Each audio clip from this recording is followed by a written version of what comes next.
Bonjour à tous, on va tout de suite répondre à la question de Philippe. J'ai regardé avec beaucoup d'intérêt votre vidéo sur la Kundalini. Je voudrais savoir si on peut avoir une montée de Kundalini sans le savoir, du style en dormant. Oui, bien sûr. Autant dire, est-ce que je peux respirer sans être conscient? Est-ce que je peux avoir une activité de l'arc aortique sans que je sois conscient? Est-ce que je peux avoir mon système glandulaire qui émet des hormones sans que je sois conscient? Évidemment, l'être humain est malheureusement presque à 90% inconscient. Voilà. Il a une capacité qui est faramineuse, mais de combien il se sert en pourcentage de son cerveau? Bon, peu importe si les chiffres ont changé un petit peu depuis quelques années, mais à une époque, je m'étais amusé à calculer avec un pendule, c'était entre 9 et 18%.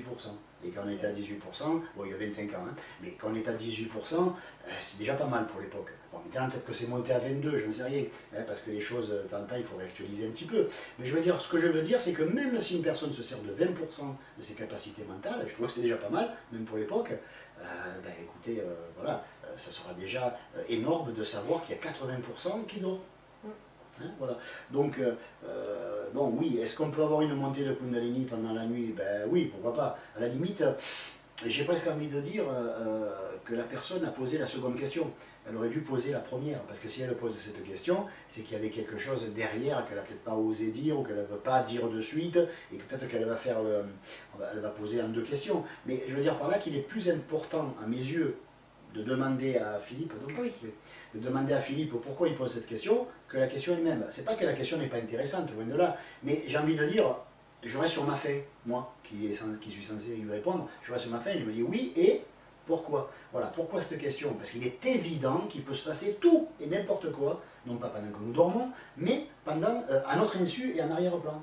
La subconscience, c'est encore une fois, c'est au moins 90% de nos capacités de conscience. Hein, parce que même les capacités cérébrales, c'est l'intellect, tout ça. Bon, mais même si l'intellect est à 20%, ça veut dire qu'il y a 80 qui dorment. Si la conscience est à 10 ou 12 ou 15%, ça veut dire qu'il y a un paquet qui n'est pas employé. Donc toute cette conscience, elle est consciente à notre place et à notre insu. Quelque part, on est conscient sans le savoir. Ce qui est assez gag quand même. Hein. Fait un peu gag.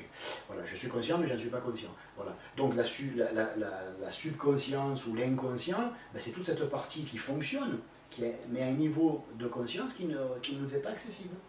Et c'est pour ça que l'on parle de subconscience ou d'inconscience, etc. Donc, est-ce que la Kundalini peut monter oui, elle peut même monter dans le subconscient, d'ailleurs ça n'en prive pas. Elle peut monter non seulement pendant la nuit, mais elle peut monter à un niveau fréquentiel, à un niveau de fréquence, qui ne permet pas à la conscience objective, le moi, ce qu'on appelle le moi, qui ne permet pas à la conscience objective d'en être informée.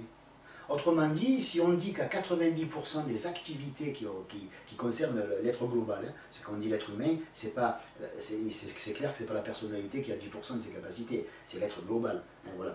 On n'a pas exagéré. Si la personnalité était à 10%, combien il serait le soi? Voilà, ce que je veux dire, c'est que si on était à 100% de nos capacités, on serait le moi, le je, le conscient, le supraconscient, enfin, on serait tous les niveaux à la fois. Et le subconscient n'existerait plus. On serait à la fois aussi intelligent que chacune de nos cellules et aussi intelligent que le soi lui-même. Donc on sera à 100% de nos capacités.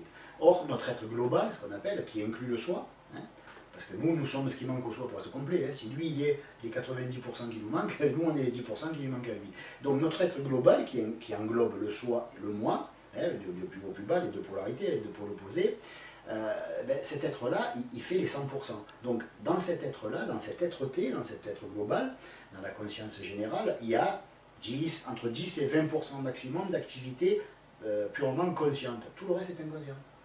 Donc la Kundalini étant une activité, contrairement à ce qu'on croit, c'est pas quelque chose qui monte et qui nous fait sauter le bouchon, hein, ça arrive rarement, il n'y a plus aucune raison que ça arrive à notre époque d'ailleurs, à une époque peut-être, mais maintenant c'est plus utile. La Kundalini est quelque chose de très doux. Si on arrive à digérer sans sentir les intestins, franchement, on peut sentir la Kundalini monter dans le plan causal par exemple? Non, j'en doute fort. Donc oui, pour répondre à la question, oui en effet, la Kundalini peut s'élever